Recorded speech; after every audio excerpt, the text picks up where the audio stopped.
आज उस बंगाल के अंदर दुर्गा पूजा पे प्रतिबंध लगाया जाता है। ईद में जबरदस्ती गौ हत्याएं प्रारंभ कराई जाती हैं और साथ साथ यहां पर तस्करी और गौ तस्करी के माध्यम से यहां की भावनाओं के साथ खिलवाड़ करने का कार्य किया जाता है। यहां की सरकार मौन बनी रहती है। भाइयों बहनों, बंगाल में आज जय श्री राम के नारे लगाने को भी प्रतिबंधित करने का कार्य किया जाता है और हमले करवाए जाते हैं। लेकिन मैं बंगाल की सरकार से कहना चाहता हूं, मैं ममता दीदी जी से अनुरोध करना चाहता हूं, एक सरकार कभी उत्तर प्रदेश में थी जो अयोध्या में राम भक्तों पर गोली चलाती थी। उस सरकार का हर्ष आपने देखा है क्या हो गया है। और अब बारी बंगाल में टीएमसी की सरकार की है। जो भी राम का द्रोही है, याद रखना, मालदा की धरती से ही मैं इस बात को कह रहा हूं। होली आने वाला है अभी कुछ ही दिनों के बाद, और कभी उस कालखंड में भी कुछ लोगों ने भगवान विष्णु और राम का नाम लेने को प्रतिबंधित किया था। होली के अवसर पर हम लोग क्या कहते हैं उसको। और मित्रों, आज बंगाल के अंदर एक बार फिर से जय श्री राम के नारे को प्रतिबंधित करने का कार्य किया जा रहा है। लेकिन याद रखना, भारत की जनता राम के बगैर कोई काम नहीं करती है। जब आपस में मिलती है तो राम राम कहती है। घर में कोई काम होता है तो राम नाम का जप करती है। और जब किसी परिजन की अंतिम यात्रा भी निकालती है तो फिर राम नाम सत्य है के साथ ही उस यात्रा को भी आगे बढ़ाने का कार्य करती है। राम के बगैर भारत का कोई काम ही नहीं।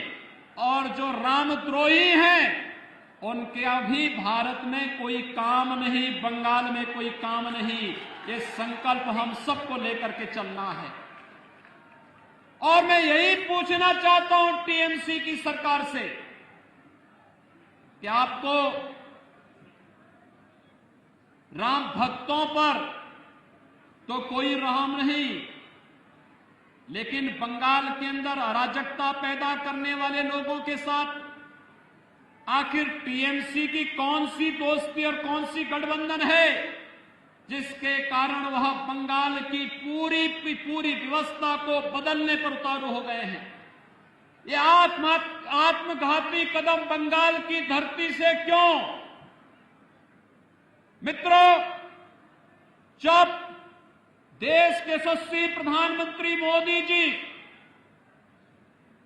पाकिस्तान, बांग्लादेश और अफगानिस्तान के पीड़ित और प्रताड़ित हिंदुओं, सिखों, बौद्धों, जैनियों, ईसाइयों, इन सब के संरक्षण, इनको सुरक्षित ठिकाना देने के लिए एक कानून बनाते हैं और उस कानून को भारत के अंदर लागू करते हैं, तो बंगाल में हिंसा क्यों होती है? ये हिंसा सत्ता प्रायोजित हिंसा क्यों? यहां पर एक तरफ पीड़ित और प्रताड़ित मानवता को शरण देने की जब बात की जाती है तो यहां की सरकार विरोध करती है, लेकिन जब घुसपैठियों को बाहर करने की बात होती है यहां की सरकार तिलमिला जाती है। यहां की सरकार घुसपैठियों, अवैध घुसपैठियों के साथ में है, उसको यहां की जनता के साथ कोई लेना देना नहीं। और यही कारण है कि यहां की सरकार केंद्र सरकार की किसी भी कल्याणकारी योजना का लाभ यहां के नागरिकों को देने में पूरी तरह फेल है। मित्रों, मैं आया हूं उत्तर प्रदेश से। हमने उत्तर प्रदेश में कुछ चीजें इस रूप में की जिसने उत्तर प्रदेश के अंदर व्यापक परिवर्तन किया है। और उस व्यापक परिवर्तन के कारण आज आप देखते होंगे यहां पर गर्मियों में जून से लेकर के अक्टूबर के बीच में इंसेफ्लाइटिस से हजारों मौतें बंगाल में आज भी होती हैं। लेकिन बंगाल के अंदर अज्ञात बीमारी दिखा करके इस बीमारी से होने वाली मौतों को छुपाने का कार्य टीएमसी की सरकार करती है। इससे पहले कम्युनिस्टों की सरकार भी यही बंगाल के अंदर करती थी। लेकिन हम लोगों ने प्रधानमंत्री मोदी जी के अनुकंपा और उनकी कृपा से स्वच्छ भारत मिशन के अंदर हर एक गरीब परिवार के घर में एक एक शौचालय बना दिया, हर एक घर तक शुद्ध पेयजल उपलब्ध कराने की व्यवस्था की। आज परिणाम है इंसेफ्लाइटिस उत्तर प्रदेश से पूरी तरह समाप्त हो चुका है। कोई मौत इंसेफ्लाइटिस से उत्तर प्रदेश के अंदर नहीं होती है।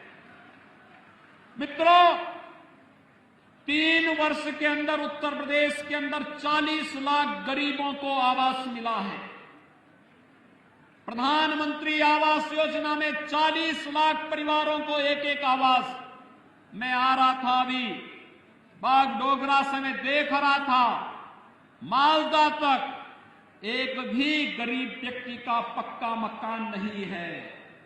ये प्रधानमंत्री आवास योजना का लाभ यहां के गरीबों को क्यों नहीं मिल पाता है? यहां के बंगाल के गरीबों को क्यों नहीं मिल पा रहा है? क्योंकि यहां की सरकार रुचि नहीं ले रही है। उत्तर प्रदेश के अंदर 6 करोड़ गरीबों को आयुष्मान भारत में 5 लाख रुपए की स्वास्थ्य बीमा का कवर है।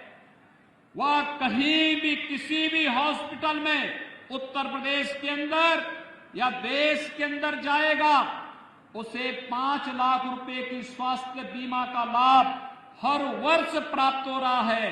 केंद्र और राज्य सरकार मिलकर के इस कार्यक्रम को आगे बढ़ा रहे हैं। आखिर प्रधानमंत्री आयुष्मान भारत का लाभ बंगाल के गरीबों को, बंगाल के नागरिकों को टीएमसी की सरकार क्यों नहीं देने जा रही है? क्योंकि उसे मालूम है अगर वह इन गरीबों को इसका लाभ दे देगी तो फिर वह वोट बैंक नहीं बना पाएगी। मित्रों, इसी प्रकार से अगर आप देखेंगे प्रधानमंत्री किसान सम्मान निधि का लाभ उत्तर प्रदेश के अंदर 2 करोड़ 42 लाख किसानों को हर वर्ष प्रधानमंत्री किसान सम्मान निधि में 6,000 रुपए डीबीटी के माध्यम से उसके अकाउंट में पैसा आता है। लेकिन बंगाल के अंदर प्रधानमंत्री किसान सम्मान निधि को नहीं लागू करने दिया गया। ममता दीदी ने ये पैसा यहां के किसानों के खाते में नहीं देने दिया।